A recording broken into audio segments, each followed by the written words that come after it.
Hindi ka raw magniningas kugon sa pagbisita sa atraksyon sa Viga Catanduanes.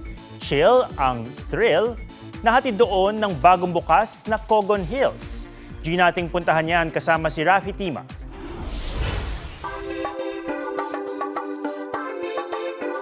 Hindi tinatago ng mga taga-Tinago sa Viga Catanduanes ang mga burol na luntian, banayad sa mata, payapa sa pakiramdam, ang Cogon Hills. Bagong bukas lang sa publiko pero agad ng akit na mga dayo.